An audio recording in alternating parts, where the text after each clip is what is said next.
Hello everyone, আজকে আমি class 10 এর বায়ুমণ্ডল যেটা সেকেন্ড চ্যাপ্টার, এটা আমি কন্টিনিউ করছি। আগের দিন পার্বত্য বায়ু, উপত্যকা বায়ু এতদূর পড়িয়েছি। আজকে যেগুলো আমরা আলোচনা করবো সেগুলো আমি দেখো বোর্ডে লিখে রেখেছি। জেট ও মৌসুমী বায়ুর সম্পর্ক। প্রথমে আমরা জেট বায়ু কাকে বলে, জেট বায়ুর বৈশিষ্ট্য আলোচনা করবো, তারপর জেট বায়ুর সঙ্গে মৌসুমী বায়ুর কি সম্পর্ক সেটা আমরা আলোচনা করবো। বাষ্পীভবন এগুলো ছোট ছোট আছে, বাষ্পীভবন এগুলো 1 আর 2 এ আসে। আর্দ্রতা, সম্পৃক্ত বায়ু, শিশিরাঙ্ক, শিশির, কুয়াশা, ধোঁয়াশা, আরো আছে বৃষ্টিপাত আছে, স্লিট আছে, শিলাবৃষ্টি আছে। এগুলো খুবই এক লাইনের ব্যাপার। আর তারপরে বৃষ্টির শ্রেণীবিভাগ আছে। তো আমি চেষ্টা করছি বৃষ্টির শ্রেণীবিভাগ মধ্যে নিয়ে যাওয়া, দেখা যাক কতটা আমরা এগোতে পারি। তাহলে আমরা স্টার্ট করছি প্রথমে জেট বায়ু দিয়ে। ঠিক আছে, তাহলে জেট বায়ু এটা প্রথম যখন দ্বিতীয় বিশ্বযুদ্ধ চলে তখন যুদ্ধ বিমান যখন চলছিল, যে জেটগুলো বলে, জেট মানে তো বিমান, তো যে পথে ওই যুদ্ধ বিমানগুলো যাচ্ছিল, তো তখন এই বায়ুর একটা উপস্থিতি দেখা গেছিল যে এখানে কিছু একটা নর্মাল নয়, এই জায়গাতে কিছু একটা বৈশিষ্ট্য আলাদা ধরা পড়ছে। তখন যেহেতু এটা ওই যখন যুদ্ধ বিমানের যে পথে চলে সেই পথে যেহেতু এই বায়ুটার অস্তিত্ব দেখা গেছিল, ওই জন্য এই বায়ুটার নাম হচ্ছে জেট বায়ু। এবং এটা করেছেন এম বোকেন, নামকরণ করেছেন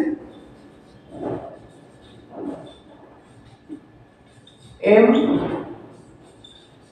বোকেন। যদি বই না থাকে তোমরা লিখে নিতে পারো, এম বোকেন এর নামকরণ করেছেন। ঠিক আছে, এরপরে জেট বায়ুর আমরা প্রথমে যেটা করবো সেটা হচ্ছে সংজ্ঞা।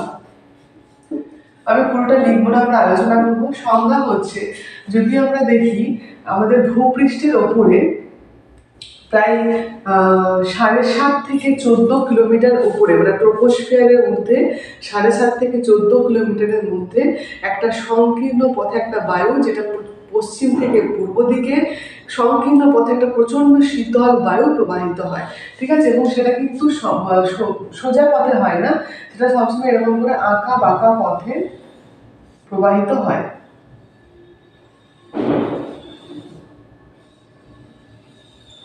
এরকম করে প্রবাহিত হয়। আমি জাস্ট একটা পোর্শন তোমাদের দেখালাম। এরকম করে আঁকা বাঁকা পথে প্রবাহিত, যে বাঁক থাকে প্রচুর। ঠিক আছে, এটা হলো।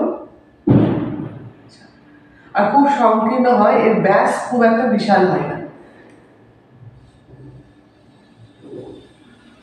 ঠিক আছে, তাহলে আমরা বলছি আরেকবার যে ট্রোপোস্ফিয়ারের মধ্যে 7.5 থেকে প্রায় 14 কিলোমিটারের মধ্যে, প্লিজ যে উচ্চতাটা সেটা কিন্তু মেনশন করতে হবে। ট্রোপোস্ফিয়ারের মধ্যে, ট্রোপোস্ফিয়ারের কিলোমিটার আমরা জানি বায়ুমণ্ডল স্তরে পড়েছি, তারপরেও কিন্তু তোমরা এখানে কত উচ্চতায় এটা দেখতে পাবে সেটা লিখতে হবে। 7.5 থেকে 14 কিলোমিটার উচ্চতায়। কোন দিকে প্রবাহিত হচ্ছে? পশ্চিম থেকে পূর্ব দিকে। এবং এটা কি হচ্ছে? পশ্চিম থেকে পূর্ব দিকে খুব শীতল এবং সংকীর্ণ সরু একটা পথের মাধ্যমে খুব স্পিডে প্রবাহিত হচ্ছে এবং প্রচন্ড শীতল। তারপরে পয়েন্ট হচ্ছে বৈশিষ্ট্য। এই সংজ্ঞাগুলো আমরা একটা বৈশিষ্ট্যতে ভেঙে দেবো। তাহলে বৈশিষ্ট্য প্রথম হচ্ছে কোথায়, এটা লিখবো ট্রোপোস্ফিয়ারে। কোথায় প্রবাহিত হয়? ট্রোপোস্ফিয়ারে 7.5 থেকে 14 কিলোমিটারের মধ্যে। কোন দিকে প্রবাহিত হয়? পশ্চিম থেকে পূর্ব দিকে প্রবাহিত হয়। আর খুব শীতল আর সংকীর্ণ পথ, এর পথটা সংকীর্ণ। তার সাথে এগুলো এক লিখবে যে ব্যাসটা খুব কম, এগুলো লিখে দেবে। আর এর গতিবেগ প্রায় 100 থেকে 500 কিলোমিটার পার ঘন্টা।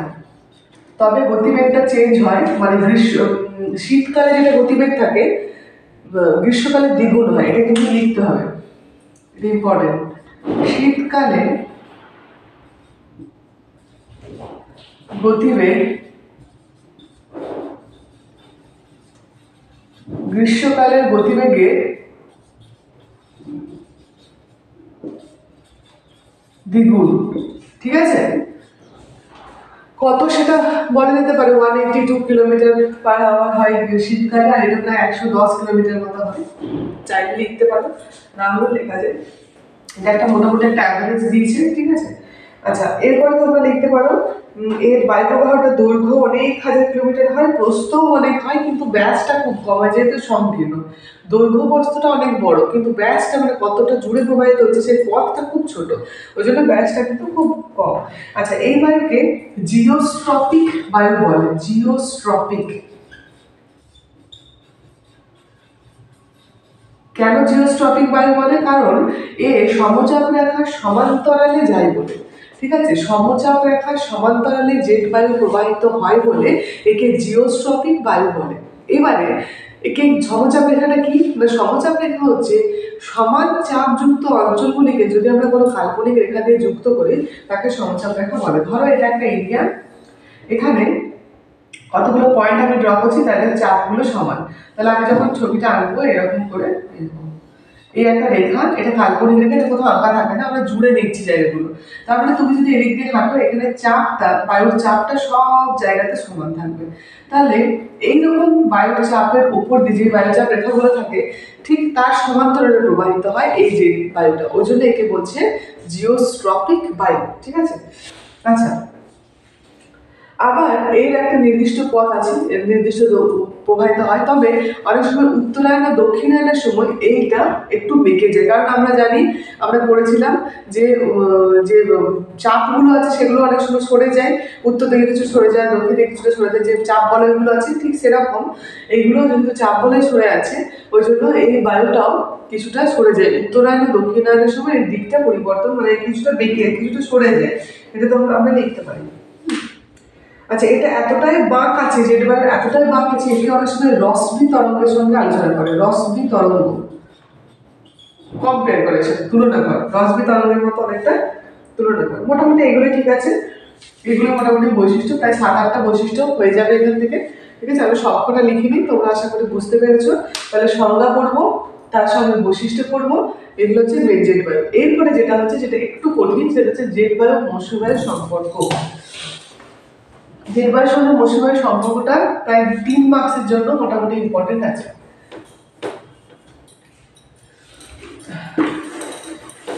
স্টারটা দিয়ে বোঝা যায় না, আমরা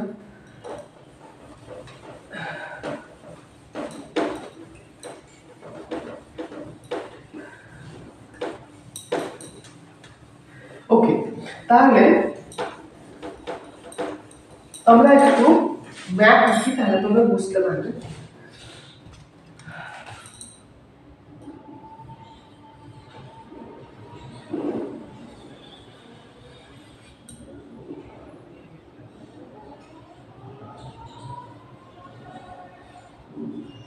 মোটামুটি একটা রাফলি আমি করে দিচ্ছি, তোমরা বুঝতে পারবে।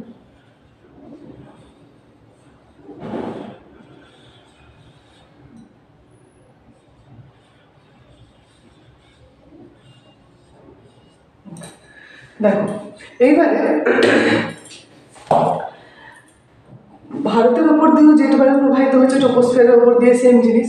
এবার দেখো, তবে 3টে ফেজ আলোচনা করবো। একটা হচ্ছে মৌসুমী বায়ুর আগমন, একটা হচ্ছে মৌসুমী বায়ুর প্রস্থান, একটা হচ্ছে মৌসুমী বিস্ফোরণ।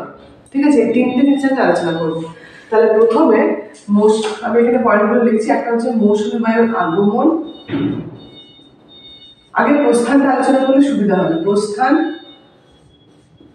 একটা, আগমন আর একটা হচ্ছে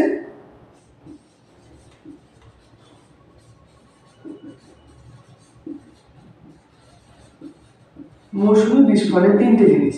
এবারে প্রস্থান মানে হচ্ছে যখন চলে যাচ্ছে ফিরে। মৌসুমী বায়ু আসছে গ্রীষ্মকালের সময়, ঠিক আছে, মোস্টলি জুলাই মাসে, আর যখন ফিরে যাচ্ছে তখন হচ্ছে শীতকাল। ঠিক আছে, মোটামুটি নভেম্বর অক্টোবর থেকেও ফিরতে শুরু, তার আগে থেকে শুরু করলে ডিসেম্বরে মোটামুটি ফেরা বন্ধ হয়ে যায়। তাহলে কি হচ্ছে, এখন কি হবে, আমি প্রস্থান থেকে স্টার্ট করছি। যখন প্রস্থান হয় তখন এই ভারতের মাঝ বরাবর থাকে দুটো রকম জেট আছে, নাকি এটা বলি, দু রকম জেট আছে। একটা হচ্ছে পশ্চিমী জেট, একটা হচ্ছে পূবালি জেট। দুটো জেট আছে, একটা হচ্ছে পশ্চিমী, একটা হচ্ছে পূবালি জেট। ঠিক আছে, পশ্চিমী জেটটা মোস্টলি এই টাইমে মানে প্রস্থানের উপর ডিপেন্ড করে। হলো, দেখো, যখন শীতকাল, আমি এখন শীতকালের আলোচনা করছি, কারণ আমরা জানি প্রস্থান কখন হয়, মৌসুমী ফিরে কখন যায়, শীতকালে ফিরে যায়। তাহলে শীতকালে প্রায় মাঝ বরাবর, এই বরাবর মৌসুমী ইয়েটা থাকে, পূবালি জেটটা থাকে একদম মাঝ বরাবর, এটা সরি পশ্চিমী জেটটা থাকছে, এটা হচ্ছে পশ্চিম জেট। যখন এখানে পশ্চিমী জেট থাকছে তখন কি হচ্ছে, এখানে উচ্চচাপ থাকে। যখন পশ্চিমী জেট থাকছে তখন এখানে উচ্চচাপ থাকে। তখন কি হয়, আর এই নিম্নচাপটা কোথায় তৈরি হয়, নিম্নচাপ সমুদ্রে থাকে তখন। ঠিক আছে, এখানে কি থাকে, নিম্নচাপ থাকে। আমরা কি জানি, বায়ু উচ্চচাপ থেকে নিম্নচাপের দিকে যায়। ওই জন্য কি হয়, তখন শীতকালে এই যেহেতু এ অবস্থান করছে, পশ্চিমী জেটটা পুরো মাঝ বরাবর অবস্থান করছে, ওই জন্য কি হয়, এখানে উচ্চচাপ রয়েছে এবং তখন বায়ু উচ্চচাপ থেকে নিম্নচাপের দিকে ওই মৌসুমী বায়ুটা ফিরে চলে যায়। এটা খুব হেল্প করে এই পশ্চিমী জেটটা এটাকে ফিরে নিয়ে যেতে। ঠিক আছে, যদি দেরি করে তখন এই পূবালি জেটটা যদি, পশ্চিমী জেটটা যদি দেরি করে তখন ওর ফিরতে সময় লেগে যাবে মৌসুমী জেটে, সরি মৌসুমী বায়ু। তারপরে এটা কতটা সম্পর্কিত, তো মাঝ বরাবর পশ্চিমী জেট চলে আসে এবং পশ্চিমী জেটের জন্য এখানে উচ্চচাপ তৈরি হয় এবং ওপর থেকে উচ্চচাপ অঞ্চল থেকে এই পূবালি জেটটা, বারবার পূবালি জেট বলছে, এই মৌসুমী বায়ুটা আস্তে আস্তে আস্তে এই নিম্নচাপের দিকে মানে সমুদ্র মহাসাগরের দিকে এটা ফিরে যাচ্ছে। এটা কখন আমি বললাম, শীতকাল। ক্লিয়ার হলো?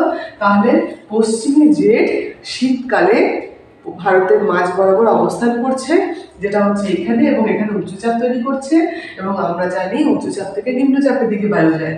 ওই জন্য শীতকালে মৌসুমী বায়ু ধীরে ধীরে ভারত থেকে প্রস্থান করছে। ঠিক আছে, এই অবস্থানের জন্য এই অনেকটা হেল্প করে এটাকে ফিরে নিয়ে যেতে। আবার এই জেটটাই হেল্প করছে মৌসুমী বায়ুকে ভারতে ঢুকতে। কিভাবে দেখো, আমি এটা শীতকালে বর্ণনা করবো, এবার আমরা চলে যাবো গ্রীষ্মকালে। এই প্রসেসটাই ঠিক উল্টো হবে। এইবারে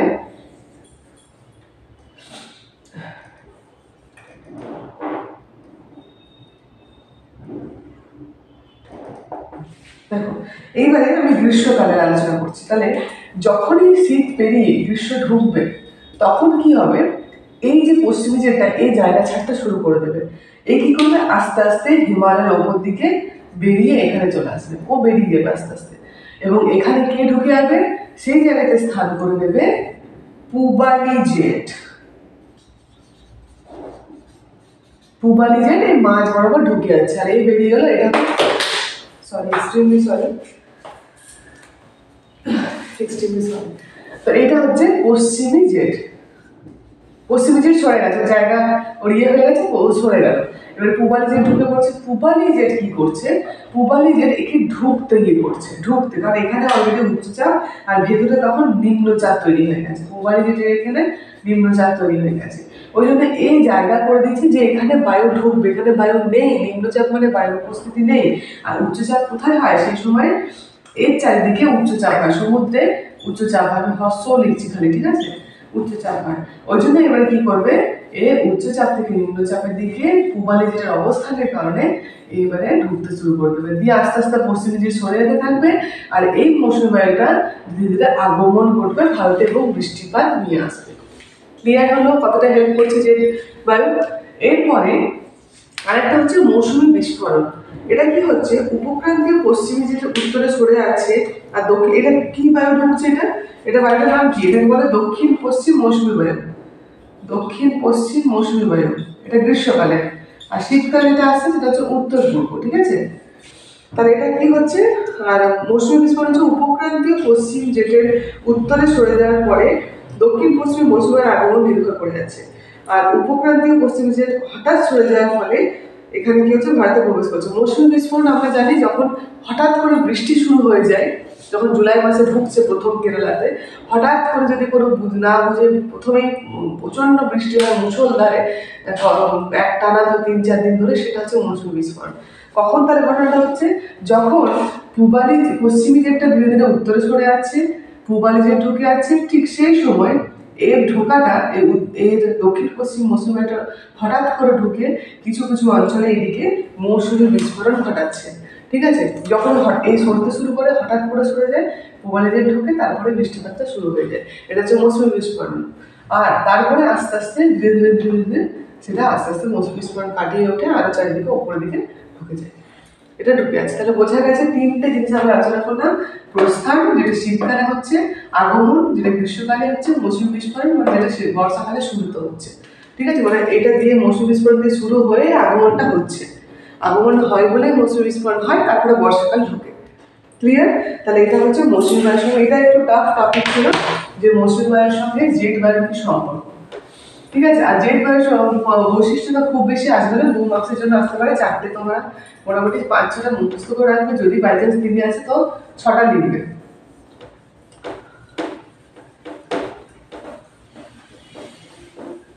আচ্ছা, নেক্সট আমরা চলে যাবো বাষ্পীভবন। এরপরে আমরা ছোট ছোট টপিকগুলো আলোচনা করবো, এগুলো আমরা সবাই জানি, বাষ্পীভবন এগুলো আমরা সবাই জানি। তাহলে তরল বা কঠিন অবস্থা থেকে তাপের প্রভাবে জল যে বাষ্পীভূত হচ্ছে তাকে বলছে বাষ্পীভবন। তাহলে এই টপিকটা আমরা আলোচনা করছি বাষ্পীভবন। ঠিক আছে, কঠিন বা তরল অবস্থা থেকে যখন তাপের প্রভাবে যখন জলগুলো কঠিন বা তরল অবস্থায় কোনো জল যখন বাষ্পীভূত হচ্ছে, সেই যে বাষ্পীভূত হওয়ার প্রক্রিয়াটা, প্রসেসটা, সেটাকেই বলছে বাষ্পীভবন। ক্লিয়ার হলো? বাষ্প হওয়ার প্রসেসটাকেই বলছে, এটাকে ভালো করে লিখলে এটাই হয়। তাহলে এবারে বাষ্পীভবনের নিয়ন্ত্রকগুলো এখানে করতে হবে। কি করবো এখানে? বাষ্পীভবন কাকে বলে? একটা হলো সংজ্ঞা, আরেকটা হচ্ছে নিয়ন্ত্রক। এই নিয়ন্ত্রকগুলো কি, কিসের ওপর এগুলো ডিপেন্ড করে? ফ্যাক্টর। ঠিক আছে, তাহলে প্রথমে যেটা লিখবে সেটা হচ্ছে তাপ। তাপ ছাড়া বাষ্পীভবন হবে না, উষ্ণতা যদি না থাকে তাহলে বাষ্পীভবন হবে না। তাহলে তাপ যত বাড়বে ততটাই বাষ্পীভবন বাড়বে, তাপ যত বেশি রোদ দেবে তত তাড়াতাড়ি বাষ্পীভবন হবে।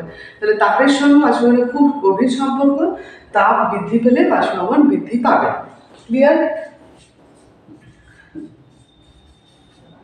জলের পরিমাণ, যদি জলের ভাগ বেশি থাকে, জলের আধার বেশি থাকে, তাহলে সেখানে বাষ্পীভবন তাড়াতাড়ি হবে। অনেক বেশি পুকুর থাকে, অনেক বেশি মহাসাগর থাকে, তাহলে ওখানে বাষ্পীভবন অনেক বেশি হবে। যেমন আফ্রিকাতে জলের ভাগটা অনেক বেশি, ওই জন্য কি হয়, প্রচুর বাষ্পীভবন হয়। ঠিক আছে, এটা একটা হলো। আচ্ছা, তারপরে হচ্ছে বায়ু প্রবাহ। বায়ু প্রবাহ কিন্তু এই বৃদ্ধি করে, বায়ু প্রবাহ কিন্তু জলীয় বাষ্পের মাত্রাটাকে বাড়ায়। যত বায়ু স্পিডে যাবে তত তাড়াতাড়ি বাষ্পীভবন হবে, হলো বায়ু প্রবাহ। নেক্সট হচ্ছে চাপ। চাপের সঙ্গে উল্টো সম্পর্ক, যত চাপ কম হবে, যত চাপটা কম হবে তত বাষ্পীভবন বাড়বে। নিম্নচাপ হলেই বাষ্পীভবন হয়, তাই না? উচ্চচাপ হলে তো শান্ত অবস্থা, বৃষ্টিপাত হয় না। নিম্নচাপ মানে হচ্ছে সেখানে বাষ্পীভবন হবে, ঝড় বৃষ্টি ঝঞ্ঝা এগুলো হবে, তাই না? তাহলে চাপ যত কম হবে বাষ্পীভবন তত বাড়বে। ক্লিয়ার? আচ্ছা, জলীয় দ্রবণ। যদি লবণের পরিমাণ জলীয় দ্রবণে বেশি থাকে, তাহলে জলীয় দ্রবণ যদি কোনো জলীয় দ্রবণ, ধরো সমুদ্রের মধ্যে লবণ যদি বেড়ে যায়, তাহলে বাষ্পীভবনের হারটা কমিয়ে দেবে। তো লবণতার উপর কিন্তু বাষ্পীভবনের হারটা ডিপেন্ড করছে। ঠিক আছে? আচ্ছা, নেক্সট তাহলে কি বললাম? উষ্ণতা বা তাপ। এটা উষ্ণতা লিখবে, তাপ না লিখে এটা উষ্ণতা লিখলে বেটার হয়। উষ্ণতা, জলের পরিমাণ, বায়ু প্রবাহ, বায়ুর চাপ, জলীয় দ্রবণ, জলাতলের ক্ষেত্রমান, আর একটা লিখে দাও উদ্ভিদের আচ্ছাদন। উদ্ভিদ যদি যত থাকবে তত ভালো,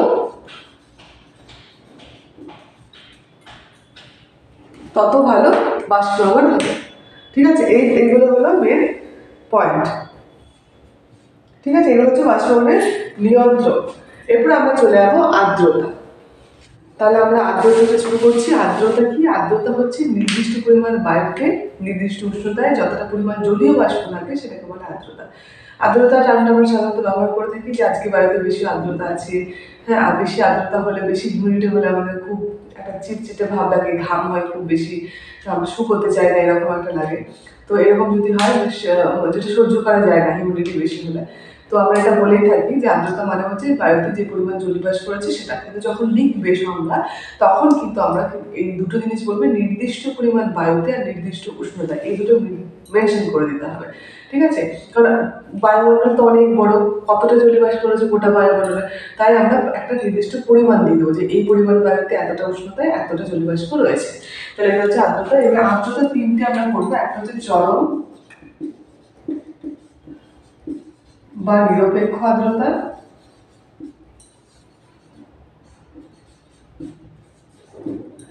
দু নম্বর হচ্ছে বিশেষ আর্দ্রতা,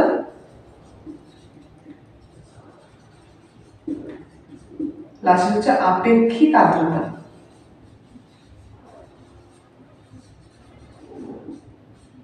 আচ্ছা, চরম বা নিরপেক্ষ হচ্ছে সেম যেটা আমরা আর্দ্রতার সংজ্ঞা বললাম, মানে হচ্ছে নির্দিষ্ট পরিমাণ বায়ুতে নির্দিষ্ট উষ্ণতায় যতটা পরিমাণ জলীয়বাষ্প আছে সেটাকে আমরা বলছি, সিম্পল। ঠিক আছে, ধরে নাও আমরা জানতে পারছি যে মোটামুটি 60% এখানে জলীয়বাষ্প রয়েছে বায়ুতে, যদি 100-এর মধ্যে 60% রয়েছে।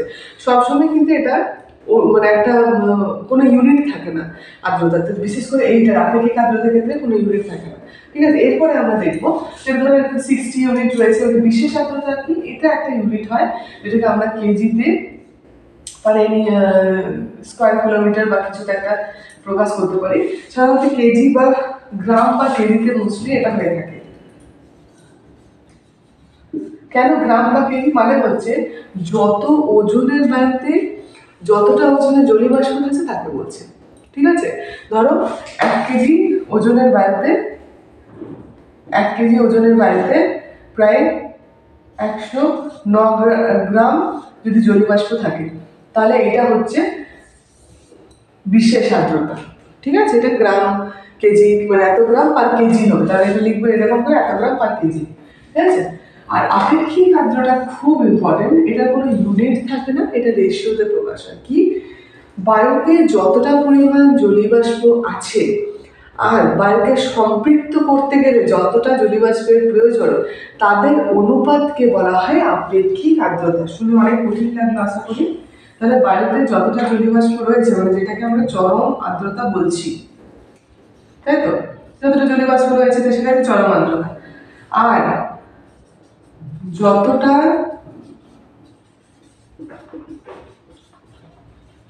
জলীয়বাষ্পের প্রয়োজন সম্পৃক্ত করতে, বায়ু সম্পৃক্ত করতে যতটা জলীয়বাষ্পের প্রয়োজন গুণিত 100, এটা হচ্ছে আপেক্ষিক আর্দ্রতার ফর্মুলা। যখন তুমি সংজ্ঞা লিখবে তখন কিন্তু এই গাণিতিক সূত্রটা লিখে দেবে। ক্লিয়ার? 2 মার্কসের জন্য আসে, তখন লিখবে বায়ুতে যতটা পরিমাণ একটা নির্দিষ্ট উষ্ণতা, নির্দিষ্ট পরিমাণ বায়ুতে যত পরিমাণ জলীয়বাষ্প রয়েছে এবং ওই একই উষ্ণতায় একই নির্দিষ্ট পরিমাণ বায়ুতে সম্পৃক্ত করতে যতটা জলীয়বাষ্পের প্রয়োজন, তখন তাকে বলছে। এবারে জিনিসটা আমি বুঝবো। একটা এক্সাম্পল আমি এখানে দিচ্ছি। ধরো আমার কাছে একটা গ্লাস আছে, এই গ্লাসে আমার 60% জল ভর্তি রয়েছে।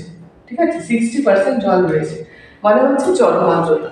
বায়ুতে যতটা পরিমাণ জল রয়েছে বা জলীয়বাষ্প রয়েছে, গ্লাসে যতটা জল রয়েছে, এটাই হচ্ছে চরম আর্দ্রতা।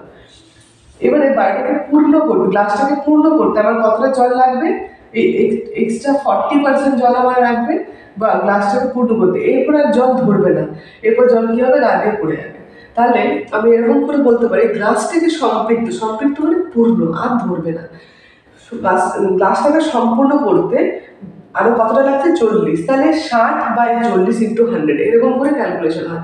যতটা জলীয়বাষ্প রয়েছে 60 রয়েছে, তার নিচে লিখবো যতটা প্রয়োজন, কতটা প্রয়োজন, বাকিটা 60 প্রয়োজন সম্পৃক্ত করতে। যদি বায়োটার হয় সম্পৃক্ত করার ক্ষমতা হয় 100, ঠিক আছে, তাহলে আর গুণিত 100, এরকম করে আমরা ক্যালকুলেট করবো। তাহলে নেক্সট আমাদের যেটা হচ্ছে সম্পৃক্ত বায়ু, এটা আগে বুঝতে হবে, তাহলে তোমরা এটা রিলেট করতে পারবে।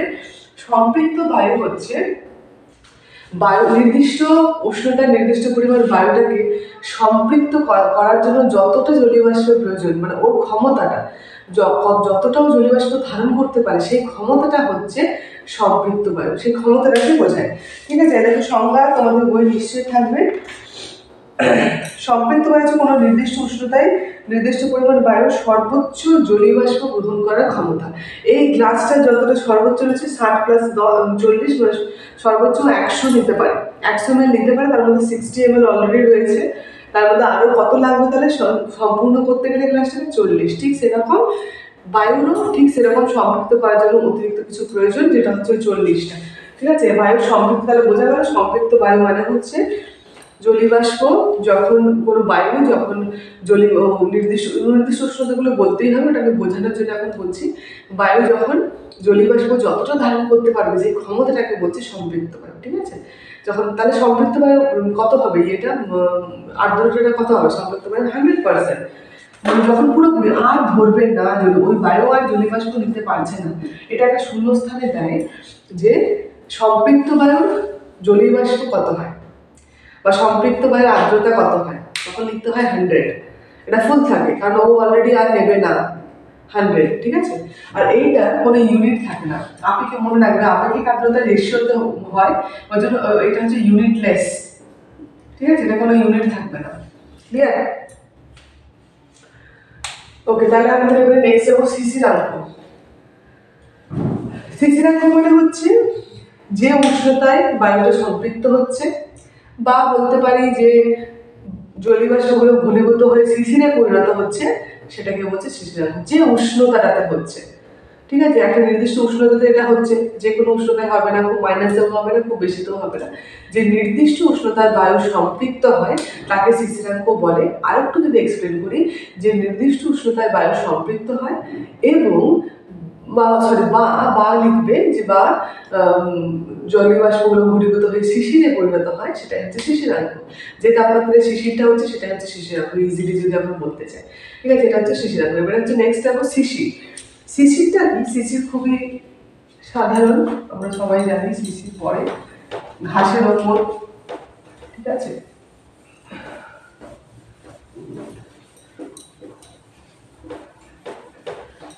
তাহলে আমাদের এগুলো সব হয়ে গেছে, আমি টিক দিলাম। এবার আমরা শিশিরাঙ্ক হয়ে গেছে, এবার আমরা শিশিরে চলে যাবো। শিশির কি হচ্ছে, যে ভূপৃষ্ঠের উপর অবস্থিত কোনো শীতল বস্তু, যে কোনো শীতল বস্তু ভূপৃষ্ঠের উপরে, ঘাস হতে পারে, ঠিক আছে? সাধারণত ঘাসের উপরেই হয়। তো ঘাসের উপরে কি হচ্ছে না, জলীয়বাষ্পগুলো ঘনীভূত হয়ে পড়ে জলকণার আকারে এই ঘাসের উপরে জমা হয়, তাই তো? জলবিন্দু হিসাবে পড়ে থাকে। তাহলে ভূপৃষ্ঠের উপরে অবস্থিত কোনো শীতল বস্তু, বিশেষ করে ঘাস, গাছের পাতা প্রভৃতিকে আশ্রয় করে ঘনীভূত জলীয়বাষ্পগুলো, বা গাছের পাতার মধ্যেও আমরা দেখতে পাই ভিজে ভিজে অবস্থাতে, তখনও কিন্তু দেখতে পাই যে এরকম পাতার মধ্যে অনেক জলবিন্দু আকারে এরকম করে ভিজে ডট ডট ডট ডট জমা থাকছে, তাই তো? তাহলে এর মধ্যেও আমরা দেখতে পাই। তাহলে এটা হচ্ছে শিশির। শিশির মোটামুটি এগুলোকে, জলবিন্দুগুলোকে শিশির বলে, আমরা যদি শিশির পরে বলি।